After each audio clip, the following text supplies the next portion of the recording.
Here we have our next example for a beam, and we're going to draw the shear force and bend moment diagrams. Previously having worked out the reaction forces for VA and for VD. To start, we're going to draw in some construction lines, starting with the start and the end of the beam, and where we have our point load located, and where the start of the UDL is also located. We'll draw in a zero line,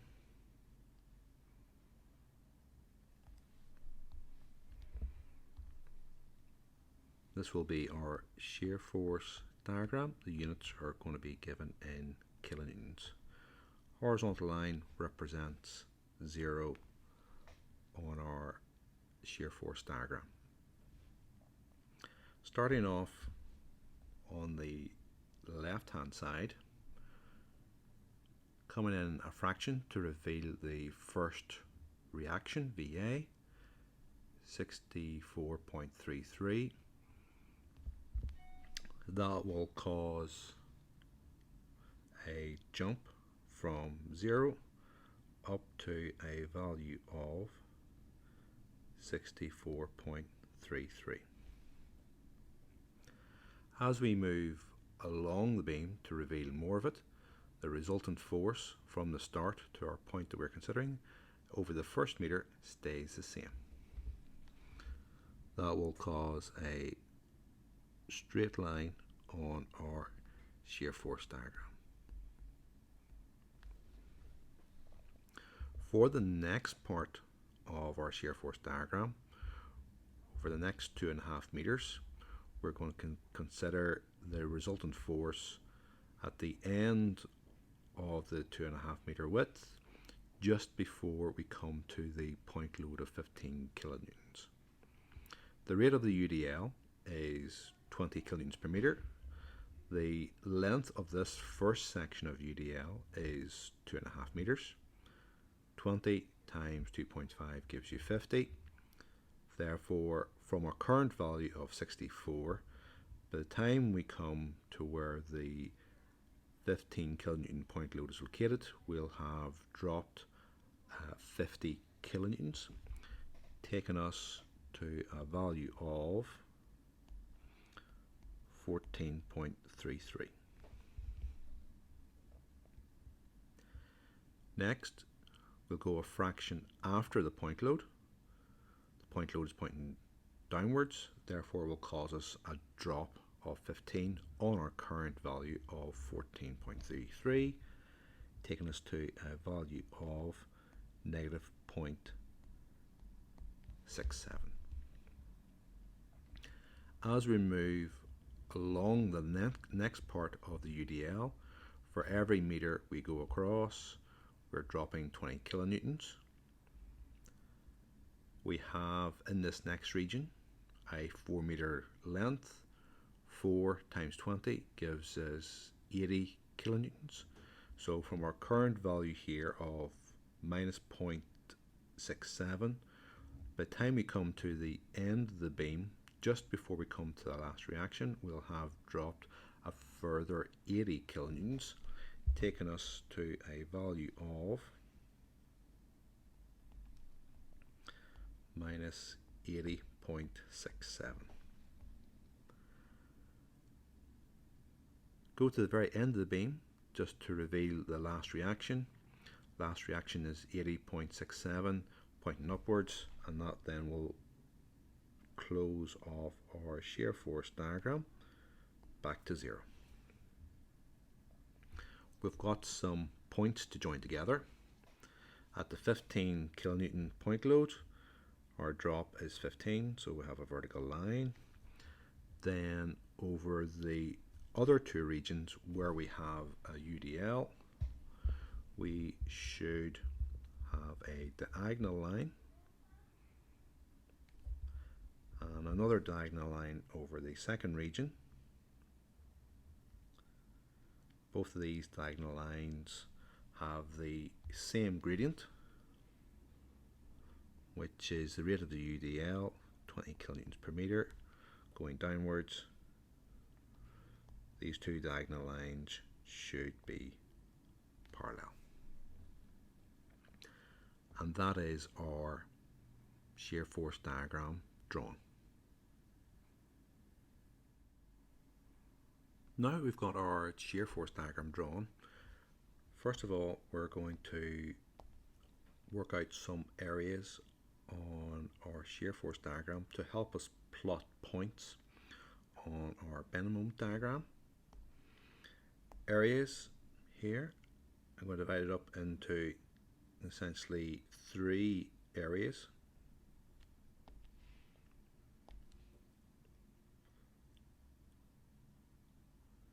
And using simple formula for a rectangle or triangle, we're going to work out our 3 areas. First of all, for the green area, the area for green shape, a simple rectangle, length by breadth, 1 meter across, 64.33 kilonewtons high, total area 64.33.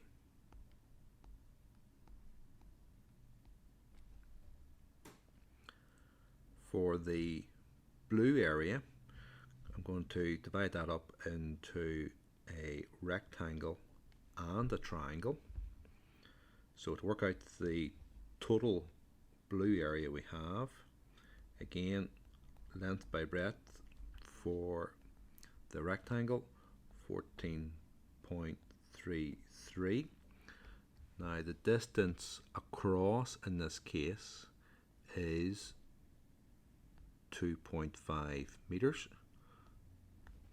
So 14.33 times 2.5, and that gives you an area of 35.825. For the rectangular section of the blue area, going to be a half the base times the height. Base 2.5. The height is the difference between 64.33 and 14.33. Height there is going to be 50. So the total area for the rectangular part is 62.5. So taking our 62.5, adding to that the 35.825 gives us a total area 98.325. So that's the total area for this blue section. Now working out the red area, again splitting it up into a rectangle and triangle, doing them as to the side. So for the rectangular part, 0.67, the total length in this case for this section is going to be 4 meters. 0.67 times 4 gives you 2.68.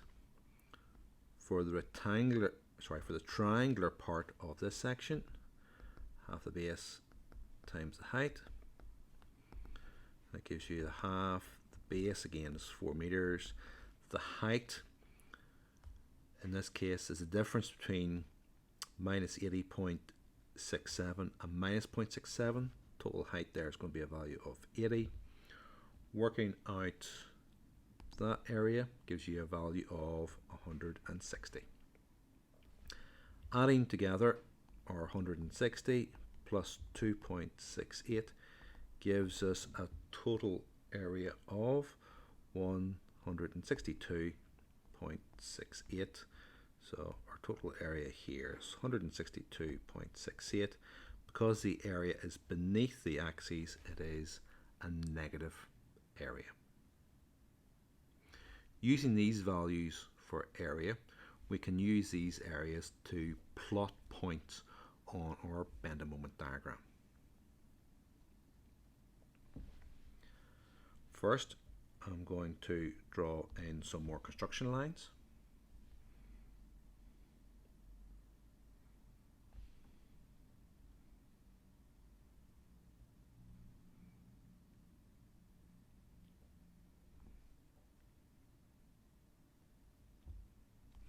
I'm going to draw in a zero line.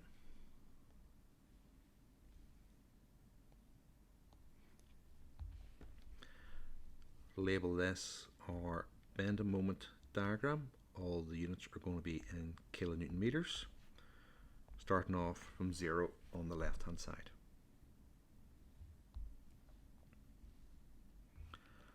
Start off at 0. The first point we're going to consider is at the end of the green area. The total area shown on the shear force diagram is a value of 64.33, and we can plot that at a point at that location. Now, moving the ruler across, the next point I'm going to consider is at the 3.5 meter mark, where we have the green and the blue areas. We can add them together. 64.33 plus 98.325, and that would give us a value of 162.66. Considering the area at the end of the beam, we're adding together our three areas, the green, the blue and the red area. Pay attention, the red area is negative, so effectively we'll be taking that off. Working that out, and we'll get a value of minus 0.025, or for all intents and purposes 0.